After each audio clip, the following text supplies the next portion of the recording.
Oke, selamat sore. Saya Dr. Firman Chandra. Saya advokat, lawyer, dan kaprodi Magister Ilmu Hukum yang mahasiswanya polisi, jaksa, BPN, dan lain-lain. Terkait dengan vonis yang sudah dibacakan oleh pengadilan tingkat pertama. Jadi pengadilan negeri ini pengadilan tingkat pertama yang tidak bisa memutus sebuah putusan untuk terdakwa berkekuatan hukum tetap karena ada pengadilan-pengadilan selanjutnya. Tuntutan dari jaksa penuntut umum di kasus ini adalah 11 tahun dengan denda 2 miliar, subsidiar 2 tahun. Kemudian ada JPU membuat duplik, kemudian ada pledoi dan replik dari Nikmir, kira-kira begitu. Di sana ada argumentasi terjadi, sehingga hakim memutus sesuai dengan pertimbangan-pertimbangan dari tuntutan, dari pledoi. Pledoi itu dari kata pledoi bahasa Belandanya. Akhirnya diputus kesepakatan. Biasa hakim itu kolektif kolegial namanya, memutus 3 orang ini diskusi dan voting.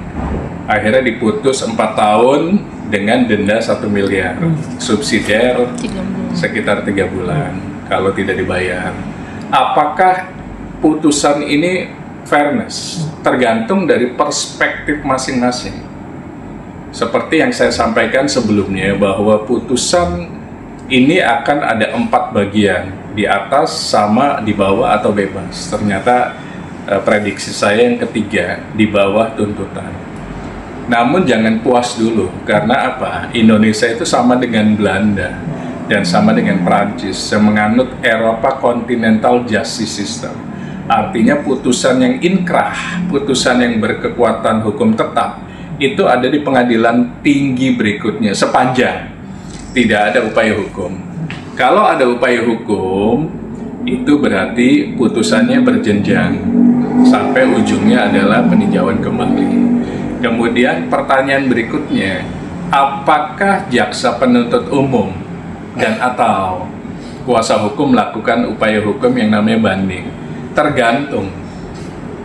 Namun berdasarkan pengalaman kami menghandle kasus-kasus pidana di Firman Chandra Law Firm, putusan yang di bawah setengah dari tuntutan, mayoritas JPU akan melakukan upaya hukum banding. Kemana? Ke pengadilan tinggi provinsinya.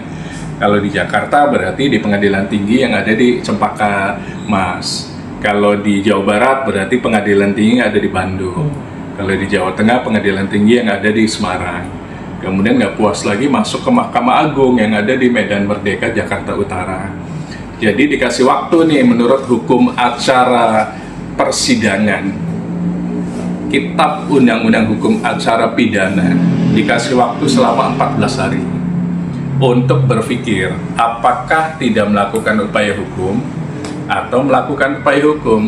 Kalau sampai 14 hari tidak ada register banding ke pengadilan tinggi atau register banding melewati panitra pidana yang ada di Pengadilan Negeri Jakarta Selatan, dua-duanya berarti inkrah. Namun yang seperti saya sampaikan, bila amar putusan itu di bawah setengah dari tuntutan, mayoritas kasus pidana tersebut JPU akan melakukan upaya hukum yang namanya banding. Namun kita tunggu.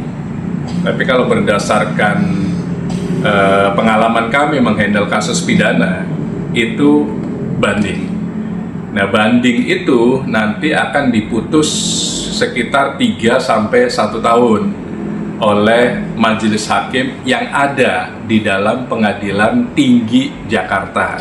Ada 3 majelis hakim, ada panitera, kemudian ada berkas perkara di depan mejanya. Tapi ini persidangan tertutup, tidak diketahui oleh publik sidangnya bagaimana, kapan, dan lain-lain.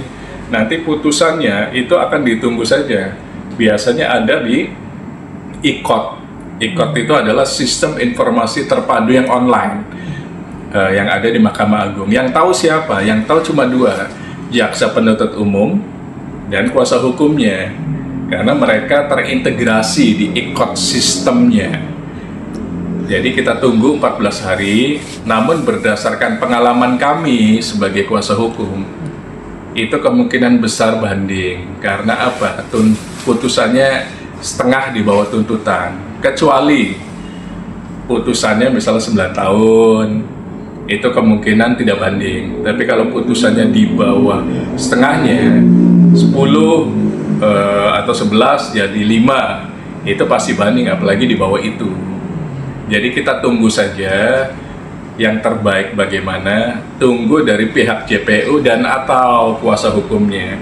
Bisa jadi kuasa hukumnya duluan juga, bisa jadi. Tapi kalau JPU, kalau di bawah setengah, mayoritas banding. Artinya belum sah keputusan hakim hari ini? Belum inkrah. Inkrah itu adalah final and binding dan berkekuatan hukum tetap. Kalau sudah berkekuatan hukum tetap, tempat dari terdakwa itu pindah ke lapas, bukan di rutan lagi. Dan status dari terdakwa menjadi terpidana atau napi. Nah, itu berbeda. Sepanjang belum memiliki kekuatan hukum tetap yang namanya inkrah, berarti masih statusnya terdakwa karena belum berkekuatan hukum tetap. Itu yang dianut Indonesia. Untuk JPU sendiri, untuk mengajukan hal itu dikasih waktu untuk berapa lama, Pak? Maksimum 14 hari. Jadi hari ini tanggal 28, berarti ditambah 14 hari, Sabtu Minggu dihitung. Nah, kira-kira begitu. Berarti di tanggal 12, kira-kira 12 terakhir. Jadi kalau memang sudah ada yang banding, ya berarti tunggu putusan dari majelis hakim yang biasanya 3 bulan sampai 1 tahun. Jadi terdakwa akan ada di dalam rutan saja selama 1 tahun itu. Artinya ini sudah tidak wewenang PN Selatan lagi ya? Sudah selesai. Sudah selesai. Kewenangan tingkat pertama yang namanya Pengadilan Negeri Jakarta Selatan itu sudah selesai.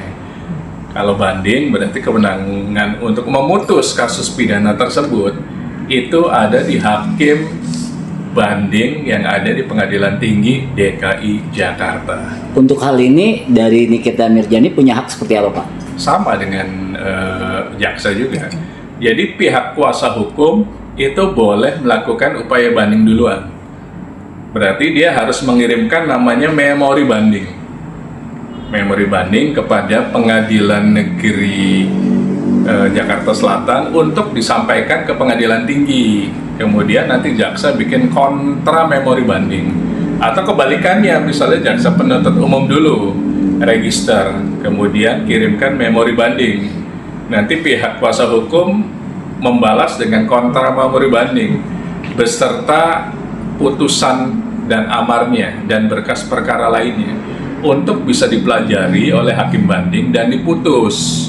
Apakah sama, apakah beda putusannya, atau lebih tinggi, atau lebih rendah, itu hak prerogatif dari hakim banding.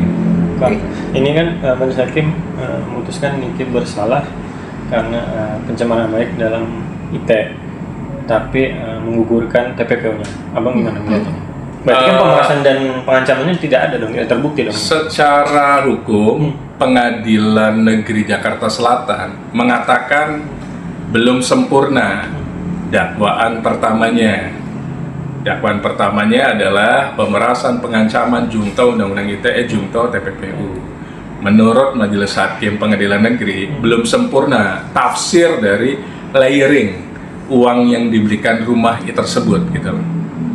Nah, dari sana masing-masing kan punya tafsir. Nah, nanti bagaimana dengan Pengadilan Tinggi? Apakah sepakat dengan putusan Pengadilan Negeri atau tidak? Kalau tidak berarti kan merubah. Ini namanya uji materi, pengujian peraturan perundang-undangan. Karena putusan majelis hakim itu membentuk undang-undang baru sebenarnya.